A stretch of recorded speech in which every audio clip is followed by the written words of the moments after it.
Sejam muito bem-vindos a mais um episódio de Conversas com Química da Unilabs. Hoje, além de bom conteúdo, vamos ter boa forma de pensamento e boa forma física, mais para fins de saúde do que para fins estéticos. Estamos em maio, já não falta tudo para o verão e reunimos um painel de luxo para falar sobre exercício físico. Temos cá a Beatriz Cardoso Marinho, que é especialista em Medicina Desportiva no Centro de Medicina Desportiva do Porto, faz parte do corpo clínico da Unilabs, é médica na Federação Portuguesa de Futebol e Federação Portuguesa de Automobilismo e é também doutoranda em Ciências do Desporto. Muito bem-vinda, Beatriz. Olá. Contamos também com o professor José Soares, é professor catedrático de Fisiologia da Universidade do Porto, é professor convidado da Porto Business School e especialista com larga experiência na melhoria da performance em pessoas e equipas. Muito bem-vindos. Eu gostava já de saber, estou sempre a ouvir dizer que o exercício físico é tão eficiente como um bom antidepressivo. Isto é verdade? O que é que acontece ao nosso corpo enquanto fazemos exercício físico para se equiparar à toma de um antidepressivo? Eu acho que o exercício, de uma forma... Eu tenho uma opinião às vezes um bocadinho divergente daquilo que é o exercício, como ele é entendido de uma forma geral, que é muitas vezes como prevenção da diabetes, ou da osteoporose, ou da hipertensão, ou da dislipidemia, portanto colesterol alto, ou o que quer que seja, quando eu acho que o exercício de facto tem um papel importantíssimo na prevenção, mas tem também um papel importantíssimo como coadjuvante terapêutico. E a componente, de facto, da saúde mental, hoje percebeu-se que o exercício, porque o exercício não se pode ver só como o efeito molecular que atua no cérebro parecido a um antidepressivo. É toda a componente do exercício. Por exemplo, quando estamos a falar de exercício, por exemplo, em pessoas da terceira idade, não é só o efeito na tentativa de diminuir a perda de massa muscular atribuído à idade, as pessoas ficam mais fracas, os ossos ficam mais frágeis. Não é só por isso, é que as pessoas quando fazem exercício convivem, falam com outros e, portanto, há aqui um efeito de 360 graus que, do ponto de vista da saúde mental, é exatamente na mesma. Ou seja, na realidade há um impacto do exercício na produção de algumas substâncias a nível cerebral que dão uma sensação de bem-estar e, portanto, funcionam como ansiolíticos, antidepressivos. Não é um antidepressivo, portanto, a depressão é uma doença e, portanto, tem que ser tratada farmacologicamente e o exercício é fundamental, farmacológica e do ponto de vista comportamental, mas o exercício é um coadjuvante e, nesse sentido, na realidade, não só tem um impacto sobre o cérebro, como tem um impacto sobre todo o bem-estar da pessoa associado a ter que sair, a apanhar sol, a sair de casa, a conviver com outras pessoas, e isso tudo junto faz com que o exercício seja de facto um antidepressivo. Sim.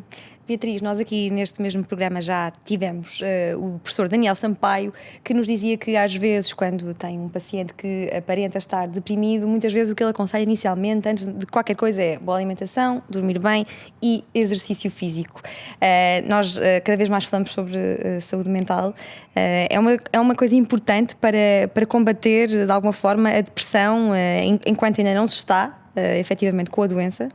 Sim, precisamente. Também concordo com o que o professor falou. O exercício tem um efeito importante, tanto a nível fisiológico, mas também psicológico e até mesmo a nível social. Antes de mais, também referirmos o próprio efeito cardioprotetivo do exercício. Portanto, o exercício terá efeitos a níveis antiarrítmicos, anti-ateroscleróticos, antitrombóticos, anti-isquémicos e, portanto, é extremamente importante do ponto de vista de prevenção, tanto primária como secundária, de doença cardiovascular. Sim, mas para uma pessoa, imagina uma pessoa que nunca fez exercício físico e que lhe aconselham agora a fazer com vista a melhorar a sua saúde mental, por onde é que deve começar? Essencialmente, portanto, uma pessoa completamente descondicionada, antes de mais, deverá fazer uma consulta para identificar os seus fatores de risco. Portanto, numa consulta inicial, num check-up inicial, aquilo que nós vamos procurar são os fatores de risco que podem fazer com que a pessoa tenha algumas restrições ou contraindicações à prática de exercício físico. E também procuraremos alguns fatores de risco, sejam pessoais ou familiares, para estas contraindicações ou até mesmo para procurar algum tipo de patologias. Na própria consulta, aquilo que nós também procuramos é se a pessoa pertence a um grupo específico de população para prescrevermos exercício físico para essa população, seja a pessoa hipertensa, diabética ou até mesmo populações especiais, nomeadamente as grávidas. Sim. Professor, para quem não pratica desporto, qual é que é o mínimo dos mínimos para se manter saudável? Ainda antes de responder a isso, só comentar aqui um tema. A questão da consulta inicial, eu acho que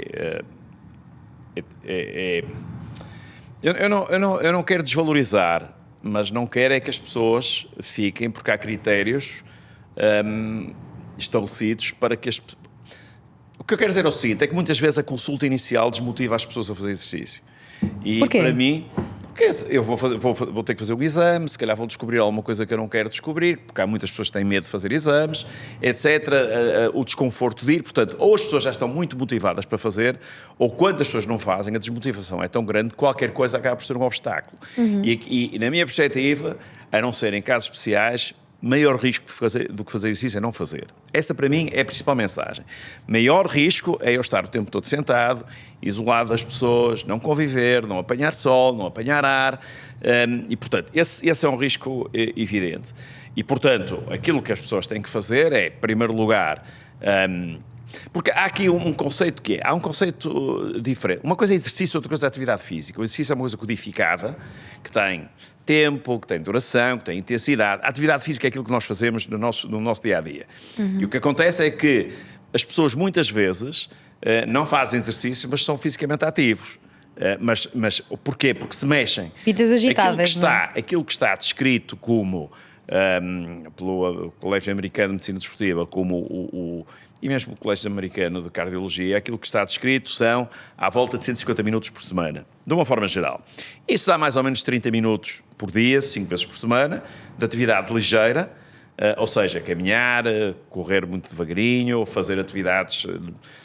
nós cá não temos muitos hábitos, especialmente nas situações mais citadinas, mas aquilo que eles chamam o gardening, não é? Portanto, a jardinagem, esse tipo de atividades em que as pessoas se mexem, aspirar, porque tudo isso conta. O problema é que as pessoas não se mexem, pura e simplesmente. E, portanto, a questão aqui não é tanto das pessoas fazerem exercício, é das pessoas se mexerem. E, na realidade, cada vez hoje há mais equipamentos simples de medição para as pessoas. Eu sou um grande defensor da quantificação das coisas, porque nós não temos a mais pequena ideia.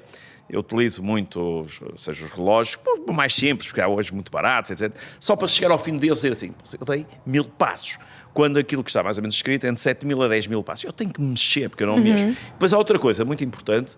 Lembro-me agora do meu pai, quando eu às vezes lhe dizia, ele fez 30 minutos de exercício por dia. Hoje andei meia hora. O problema é que fica depois 23 horas e 30 minutos parado. Mas a questão, muitas vezes, é que quando se insiste muito no tema do exercício, tem que se insistir, fundamentalmente, no tempo que está parado. Porque, repara, uma coisa engraçada é o seguinte, as pessoas quando fazem exercício, não aumenta a longevidade. As pessoas não duram mais tempo por causa disso. Isso está bem demonstrado. As pessoas duram menos tempo se não fizerem. É uma coisa completamente diferente. Ou seja, muito pior do que andar é estar sentado. Portanto, quando às vezes me dizem, mas caminhar é muito bom para o coração, ou para a hipertensão, ou para os ossos, o que é fundamental é não estar parado, é não estar sentado. Sim. Porque a situação de sentado, eu estou naquilo que se chama a microgravidade, e, portanto, isso é altamente disfuncional. Portanto, eu prefiro acentuar o não estar parado, o estar muito tempo parado e sentado, fundamentalmente isto, do que eventualmente fazer exercício. Então esse é o mínimo dos mínimos. O mínimo dos mínimos é levantar do sofá. as pessoas mexerem, estarem. Eu acho que a recomendação é o menos tempo possível sentado e deitado. Sim. Estava a dizer que as pessoas não se mexem e dados os números de sedentarismo e o número de população idosa em Portugal, também agravados por todos os fatores provocados pela pandemia.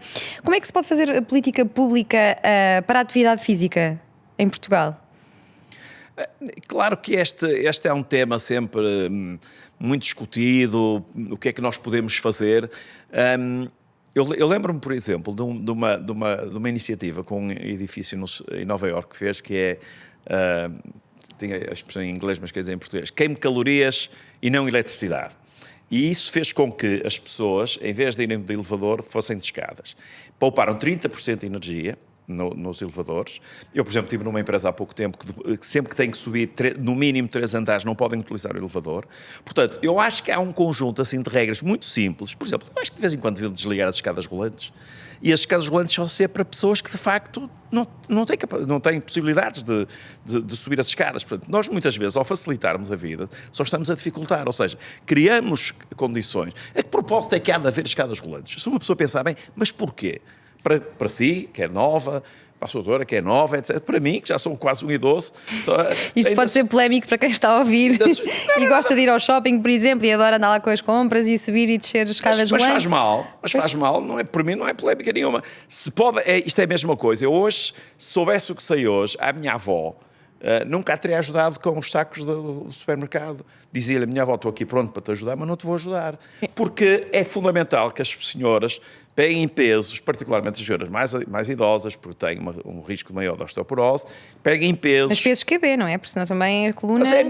O risco é muito maior, porque eu tenho sempre medo de acentuar o risco.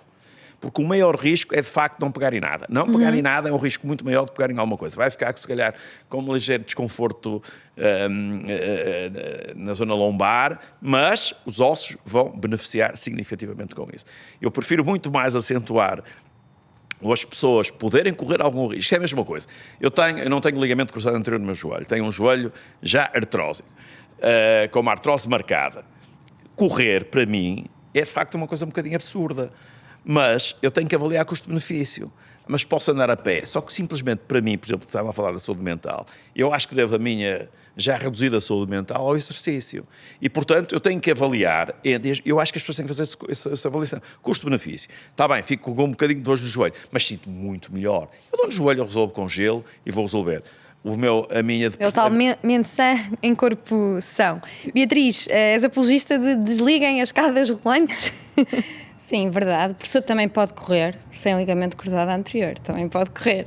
Não, é importante, eu acho que sedentarismo é de facto preocupante. Sedentarismo é um problema de saúde pública, antes de mais. É um fator de risco importante, tanto a nível mundial como em Portugal. Em Portugal estima-se que cerca de 64% da população é sedentária. E a OMS referiu recentemente que para a nossa população portuguesa o custo da inatividade física ronda cerca de 900 milhões de euros por ano. Portanto, é realmente preocupante e é um problema de saúde pública no nosso país. Sim, mas quais é que são as principais doenças mitigadas pelo exercício físico? Não vale dizer todas. Não, mitigadas, eu concordo com algo que o professor referiu no início, que é o exercício como um coadjuvante, como um co-tratamento. Nomeadamente, por exemplo, um indivíduo com diabetes mellitus, até há um estudo recente que foi feito, que está a decorrer no Instituto de Saúde Pública da Universidade do Porto, que é o Sweet Football, em que colocaram um grupo de diabetes mellitus tipo 2, portanto, pessoas diagnosticadas, que praticam 3 vezes por semana uma modalidade que é o walking football, que é apenas o caminhar com uma bola sem correr. E de facto, os resultados, a nível de outcomes com saúde, têm demonstrado que o exercício como um coadjuvante, como um medicamento, portanto, claro que tem que ser tratado a diabetes mellitus farmacologicamente, mas será um coadjuvante deste tratamento. Também, por exemplo, na osteoporose, em indivíduos, portanto, com o envelhecimento cada vez mais presente na nossa população, há degeneração tendinosa, a sarcopenia, a osteopenia, e, portanto, o próprio exercício vai melhorar esta atrofia muscular, a perda da massa óssea, o equilíbrio, que vai prevenir as fraturas, as quedas nesta população. Portanto, atua tanto a nível de prevenção primária como também secundária. Sim, há um exercício que é muito querido por muita gente que de repente descobre, que é o jogging, a corrida. E muita gente diz que, por um lado, limpam a cabeça dos lixinhos do dia-a-dia e da vida, e por outro há uma sensação de euforia no fim de uma corrida. O que é que acontece ao nosso organismo nesta corrida? Acho que é melhor essa pergunta para o professor. Professor? Eu poderia responder, mas sei que o professor quer mesmo responder esta pergunta. Eu também lá ia. Enfim, há diferentes... há diferentes explicações. Aquela que as pessoas mais gostam é das famosas endorfinas, sobre as quais eu tenho algumas dúvidas que têm esse efeito. Provavelmente tem muito mais relacionado com a dopamina, portanto, que é uma neurohormona, um neurotransmissor que acaba por dar uma sensação de bem-estar e de alguma euforia nesse sentido, seja a serotonina, seja a dopamina. Eu só não queria era que isto ficasse muito técnico, porque aqui o tema fundamental, eu acho que é o exercício tem um... Veja isto. Nós temos um conjunto, temos uma percentagem relativamente elevada de pessoas com excesso de peso, com obesidade, como eu estava a dizer, com o colesterol elevado, hipertensos. O problema é que essas pessoas são assim porque não fazem exercício. E, portanto, essas pessoas não fazem exercício, uma das grandes razões é porque há medicamentos. Ou seja, nós temos que ser verdadeiros e dizer assim, eu para baixar o meu colesterol, se tenho o meu colesterol muito elevado, sou gordinho, se não gosto de fazer exercício, se gosto de comer, e se me dizem assim, tenham aqui um medicamento que tem alguns efeitos secundários, eu sei, mas o exercício também tem efeitos secundários. Tem efeitos secundários, eu tomo esse medicamento, o meu colesterol baixa, e eu posso continuar, já que sou do Porto, a comer francinhas, o que quer que seja.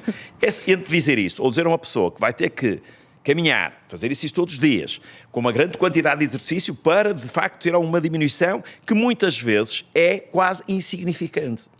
Ou seja, o que eu acho é que tem que se pegar no exercício para os efeitos que o exercício tem em coisas em que a medicação não funciona. Por exemplo, na mobilidade não funciona, na sarcopenia não funciona, como um anti-inflamatório crónico não há praticamente medicação, como prevenção de alguma patologia relacionada com a saúde mental. Não há, por exemplo, um idoso começa a perder massa muscular.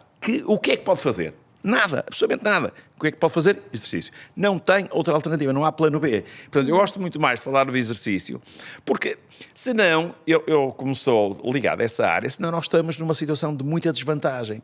Uma pessoa que é gorda, que tem o colesterol a 300, e que lhe dizem assim, se eu tomo esta estatina e daqui por 2 meses o seu colesterol passou para 200, ou então mandam a fazer exercício e vamos tentar controlar isto com exercício, com a alimentação, é óbvio que passado pouco tempo ele desistiu de fazer exercício. Aliás, isto também tem um pouco a ver com estes temas da nutrição. Eu muitas vezes brinco com isto. Se as dietas funcionassem, havia uma ou duas. Pois não há fórmula perfeita, não é? Eu acho é que não há praticamente fórmula, porque nunca houve tantos nutricionistas, nunca houve tantas pessoas do exercício, endocrinologistas, cardiologistas, pessoas da medicina desportiva, tantos locais para fazer exercício, tantos ginásios, e nunca houve tantos obesos. Portanto, alguma coisa não está a funcionar. Sim. Porque o exercício tem que ser visto como uma coisa, como um hábito de vida. É a mesma coisa que lavar os dentes. É uma coisa que tem que ser encarada. E quando eu estou a falar de exercício... Não pode ser uma fase, não é? Tem que ser mesmo um estilo de vida. Claro. Há pouco o professor dizia que fazer exercício não nos dá mais tempo de vida. E eu até me lembrei que às vezes se diz que quem faz muito exercício mesmo até pode acontecer o contrário. Sim, no caso de alta competição. Há aquilo que se chama uma curva em U. Mas isto praticamente em tudo. O Paracelsus dizia que era a dose faz o veneno. E na realidade há muitos estudos que mostram isso. Quer dizer, as pessoas que fazem muito pouco exercício têm um risco de morte precoce muito alto. As pessoas que fazem exercício em exagero também aumentam o risco. Mas quando estou a falar de exagero... Porque o que é que acontece? Há desgaste dos músculos, dos ossos? Por exemplo, mesmo depois de uma maratona, há alterações eletrocardiográficas que se mantêm muitas vezes durante 2 dias, 3 dias. E, portanto, o que acontece é que o exercício muito intenso e exaustivo é altamente pró-inflamatório. Eu estou a dizer isto, eu sou uma pessoa do exercício. Agora, não podem só vender a ideia que o exercício, que quanto mais melhor, isto não é quanto mais melhor, a dose faz o veneno. E hoje em dia nós estamos numa fase do exagero. Já não é 10 km já não chega, tem que ser meia maratona, depois de meia maratona tem que ser maratona, depois de maratona tem que ser triatlo, depois o Ironman, depois se for possível a 45 graus, depois se for possível nas situações a 3.000 metros de altitude. E as pessoas, nós hoje estamos numa fase de um desequilíbrio completo entre as pessoas que não fazem absolutamente nada, ou as pessoas que encontram muitas vezes um refúgio nos exercícios extremos. E os exercícios extremos, como qualquer coisa extrema na vida, não é saudável. Sim. Não tem mal nenhum dizer isso. Façam as coisas com calma, tranquilos, não façam disto um sacrifício. Sim. Só uma curiosidade agora que me lembrei, e ainda na corrida, o que é que acontece ao nosso corpo quando nós estamos a correr, por exemplo, com um fato de treino de licra, e do nada sentimos assim uns piquinhos nas pernas e começamos a coçar todos? O que é que está a acontecer? Eu conheci uma pessoa que, a médica, sou colega, fazia uma alergia. É uma alergia. Mas muitas vezes é uma resposta alérgica. Eu ouço muitas pessoas a queixarem-se disso. Às vezes acontece, outras vezes não. Já ouvi dizer que era aos poros, será? Sei, não há a ciência não respondeu aos piquinhos na roupa. Mas eu lembro-me do meu seu colega com uma alergia grave depois que se desenvolveu e começou por descobrir exatamente assim. Sim. E no caso das crianças e de quem está muito ligado à tecnologia, os e-sports podem substituir a atividade física e substituir a ausência, né, de exercício físico? Sim, os e-sports hoje em dia têm uma tendência crescente. Sim.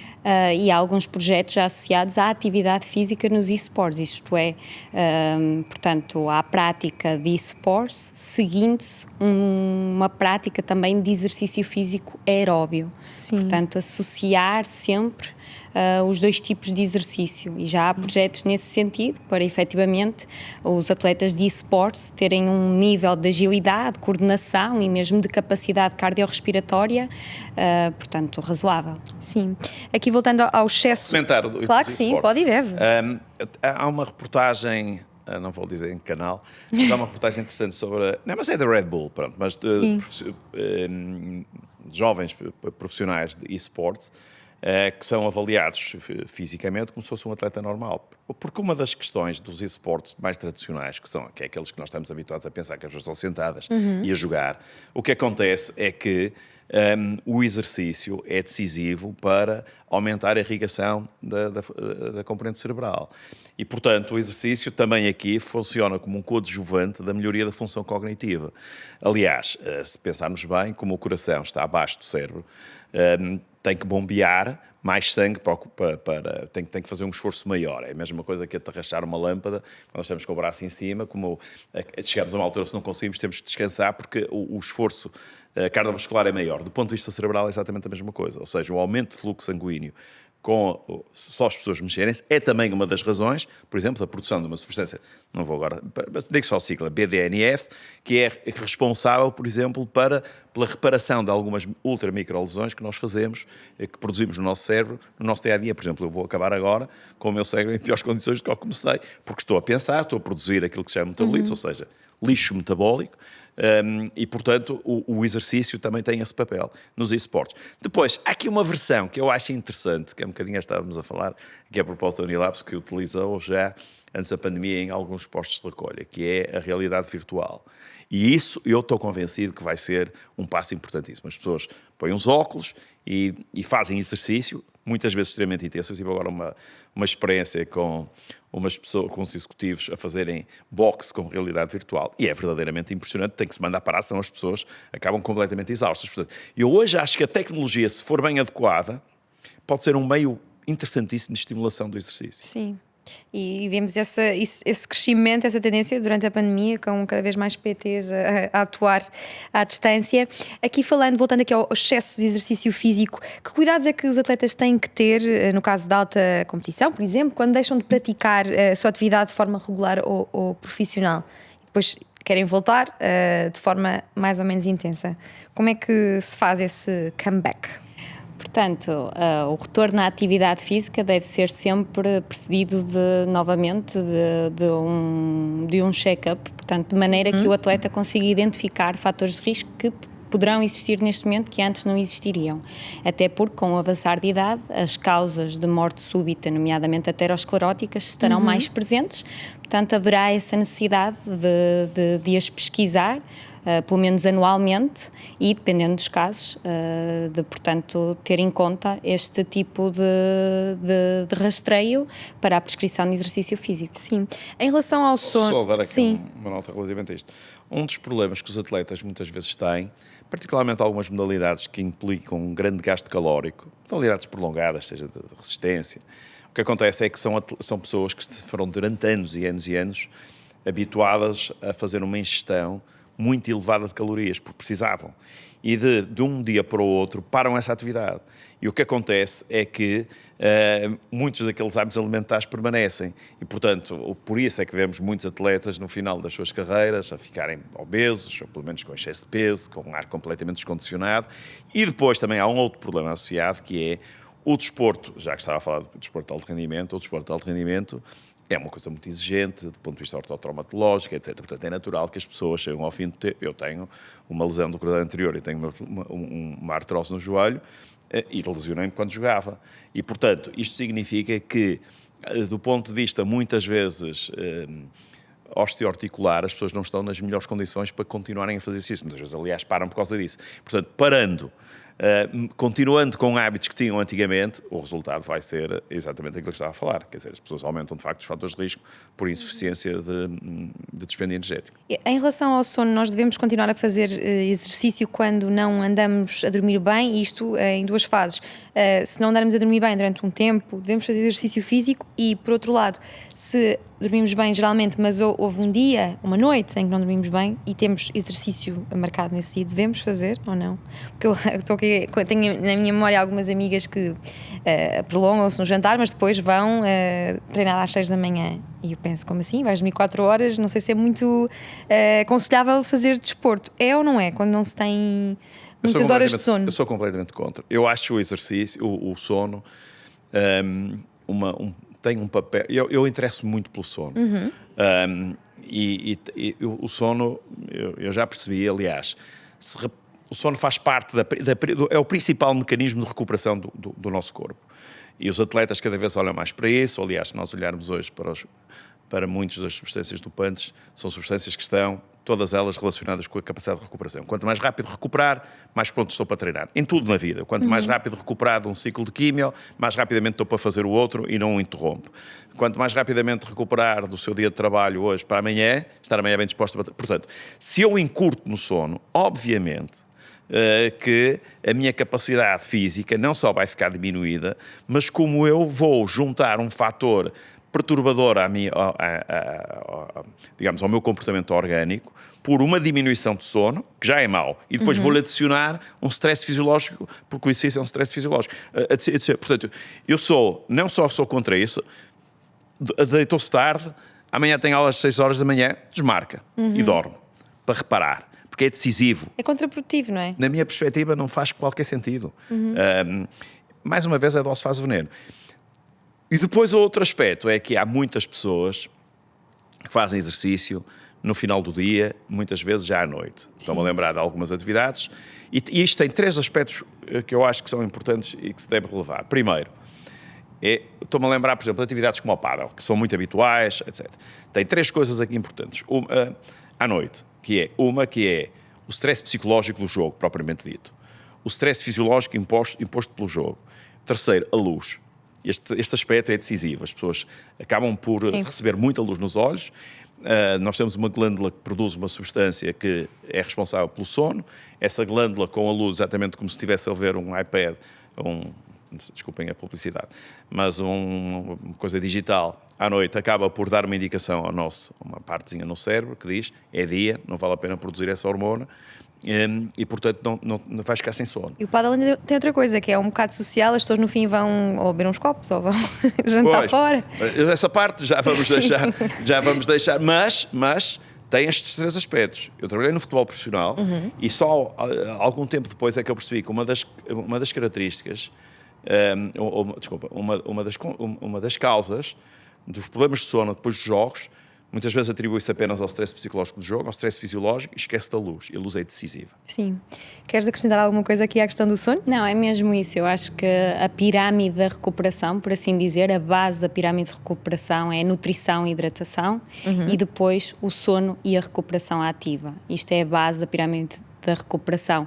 Muitas das vezes os atletas preocupam-se, eu quando falo de atletas eu digo porque todos os meus doentes são atletas, portanto eu não digo doentes, digo atletas, é isso que eu quero dizer, e muitas vezes os atletas preocupam-se com coisas mais pequeninas, vêm à minha consulta e falam, doutor, às meias de compressão, coisas assim mais pequenas, e a base da pirâmide de recuperação é esta, portanto é a nutrição, a hidratação, é o sono, a recuperação ativa, e depois sim, poderemos pensar em tudo o resto. Sim. Antes de voltarmos mais uma vez às pessoas mais velhas, eu gostava aqui de ir às crianças. Acha que fazem exercício suficiente no período escolar?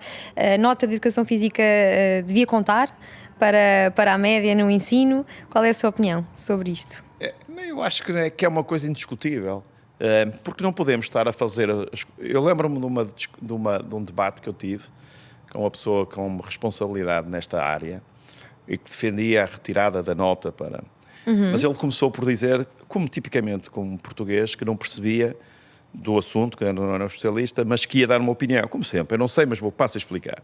E ele fez exatamente isso. Eu também, de facto, lhe dei razão no final, porque demonstrou mesmo que não sabia nada do que estava a falar, porque eu, por exemplo, eu acho que o exercício na escola não é para tratar a obesidade, porque a obesidade é uma doença crónica, não é o exercício que vai tratar a obesidade. Agora, o exercício tem tantas variáveis na educação física nas escolas, que eu acho um completo absurdo retirar a sua importância, porque dizem assim, não é retirar a importância, claro que é retirar a importância, que deixaram de contar para as notas. Os nossos miúdos têm que fazer exercício, e cada vez mais, e portanto, na minha perspectiva, e depois claro que vai aparecer as pessoas a dizerem assim, mas há crianças que estão a treinar muito, claro que há. Mas isso são a exceção. A esmagadora maioria das crianças não faz absolutamente nada. E, portanto, tem, às vezes, nas aulas de educação física, um momento ótimo. E já agora, relativamente àquilo que eu estava a dizer, do papel do exercício sobre outros aspectos, que outra disciplina, repare, eu trabalho com empresas, e quando se faz uma seleção das pessoas, no recrutamento, olha sempre para aquilo que chamam os hard skills e os soft skills. Nos soft skills, o que é que se vê? Liderança, motivação, capacidade de trabalho em equipa, capacidade de superação. Em que disciplinas é que isso se trabalha, que não seja na educação, que se pode trabalhar na educação física na escola? Liderança, em que outra área? Motivação, um pouco. Trabalho em equipa, nos trabalhos de grupo. Superação. As aulas de educação física podem ter uma riqueza que vão muito para além. Eu lembro uma vez ter tido uma reunião com uma secretária de Estado da Saúde, estava muito preocupada com a educação física e a saúde. Eu disse, olha, se é por causa disso, eu sinceramente acho que é mais importante darem um copo de leite. Claro que agora já é mais... As pessoas adormeceram tolerantes à lactose e acordaram intolerantes à lactose. E, portanto, agora já tem que ter cuidado quando se fala de leite. Leite vegetal, não é? Não, porque as pessoas depois dizem leite de soja, mas a soja não tem glândulas mamárias. Portanto, tem que ser uma bebida vegetal, exatamente. Mas estava eu a dizer, mas é melhor dar uma bebida vegetal para quem for intolerante, etc., ou alérgico, ou o que seja.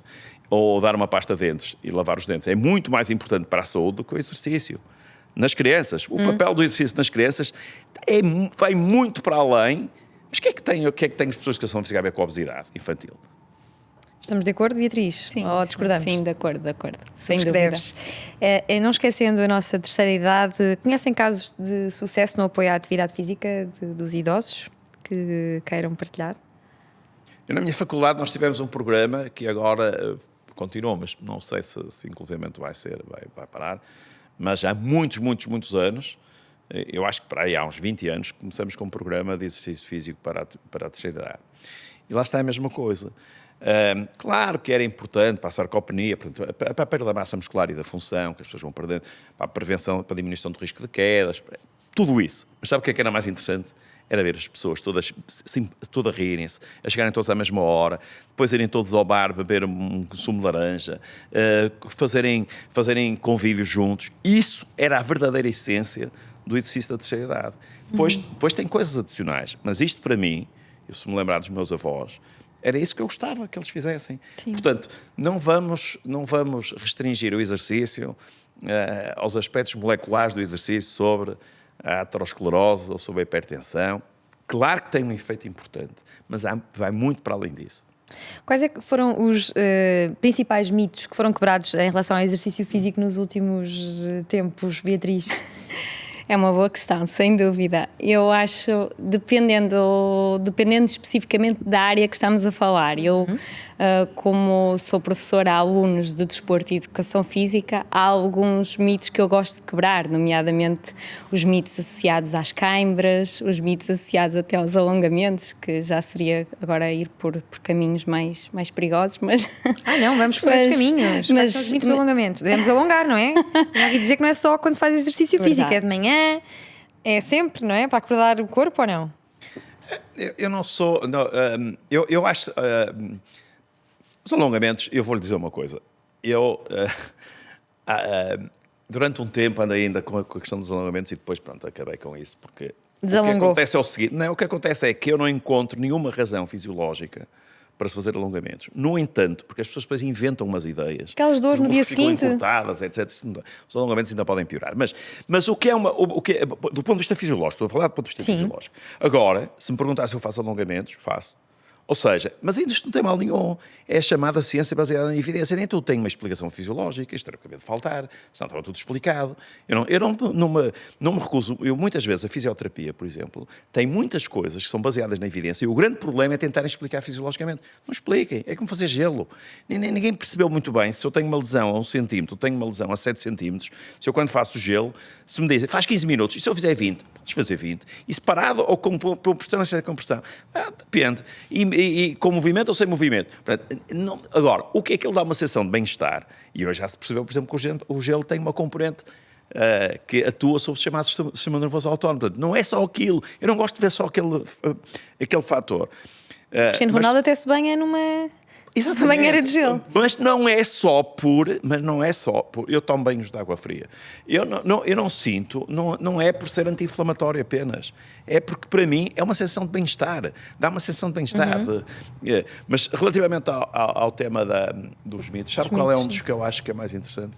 É que os miúdos não podem fazer trabalho de força, que os idosos, se fizerem trabalho com cargas, é perigoso. Não é. Devem fazer. Os idosos devem fazer trabalho com cargas, as crianças podem fazer trabalho com cargas, obviamente, respeitando os princípios biomecânicos do movimento. Mas isso... As grávidas também? As grávidas também. Não há problema absolutamente nenhum. Agora, por exemplo, estava outro dia a falar com um famoso ortopedista daqui do Porto e também da Federação de Futebol.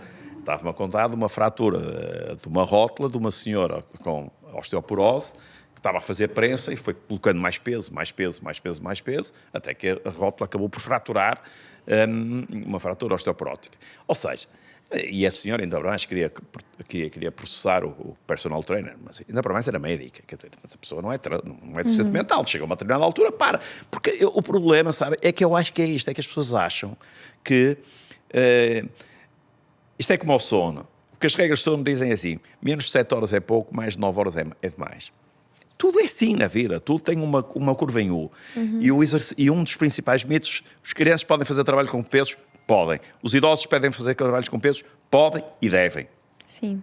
Já aqui falou dos relógios, eu acrescento os telemóveis, que também já contam os nossos passos, já falámos de esportes.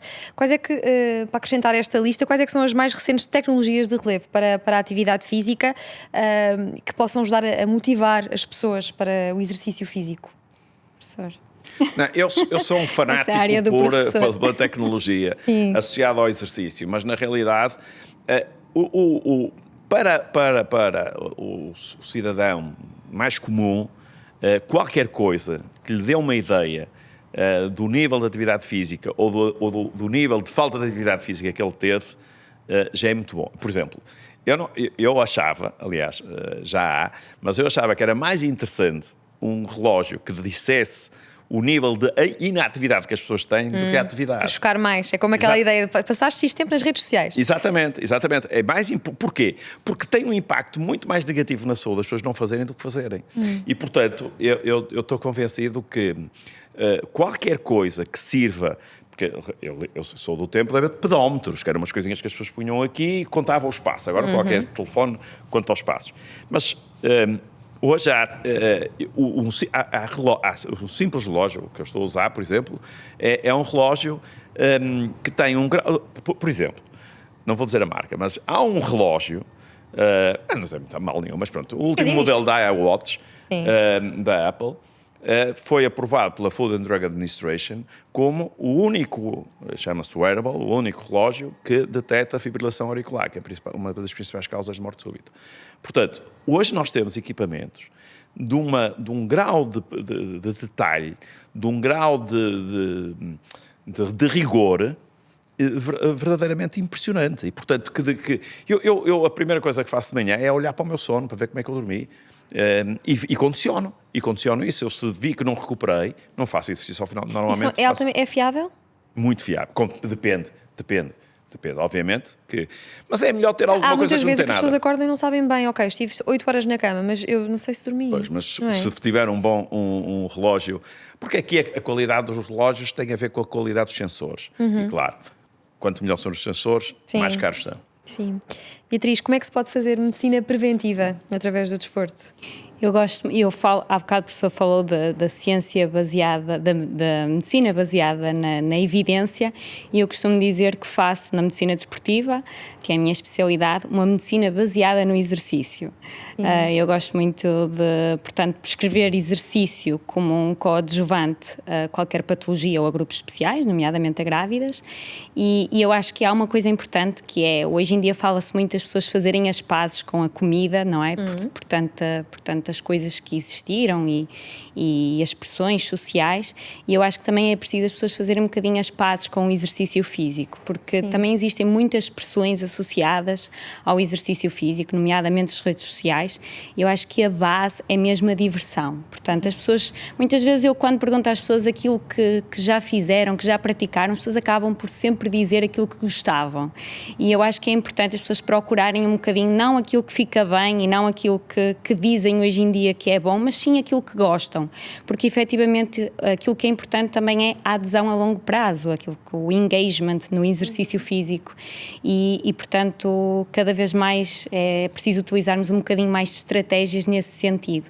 que as pessoas realmente gostem de praticar exercício físico e que existam também condições para que o possam fazer. Sim, o professor falava há pouco de morte súbita, sem estatísticas, tenho conhecimento de alguns casos de morte súbita durante corrida. Como é que uma pessoa pode prevenir isso de alguma forma? Eu gosto muito quando vocês... Sabe porque é que eu não digo? Porque eu sou médico. Já sabemos bem os temas. Eu não sou médico e eu acho que uma das noções que tenho é onde é que para a minha competência. Muito tenho bem. a minha opinião. Eu da mesma maneira. A Beatriz já passou a bola uma vez ao professor e o professor agora passa a bola à Beatriz. Verdade. Muito bem, muito bem. Eu acho que a morte súbita no atleta é um tema importante, até porque a morte súbita no atleta é estudada através da incidência das várias causas e divide-se essencialmente acima dos 35 anos e abaixo dos 35 anos. Portanto, com menos de 35 anos, as causas de morte súbita no atleta são essencialmente congénitas, por isso é que são facilmente detectáveis numa história, através de um exame clínico e de um eletrocardiograma. Acima dos 35 anos, essencialmente prendem-se com causas de doença aterosclerótica. E, portanto, e depois dependendo do nível de atividade física, do condicionamento do atleta, portanto, do nível de atividade física anterior e até mesmo com a história pessoal e familiar do atleta. Antes de fecharmos, queria convidar-vos para fazer assim uma espécie de um pitch de 1 minuto, para se tivessem uma oportunidade de tentar convencer alguém a fazer exercício físico, que argumentos utilizariam? Eu pegando neste tema da morte súbita, começaria por dizer que, em primeiro lugar, a morte súbita no desporto existe, mas é raríssima.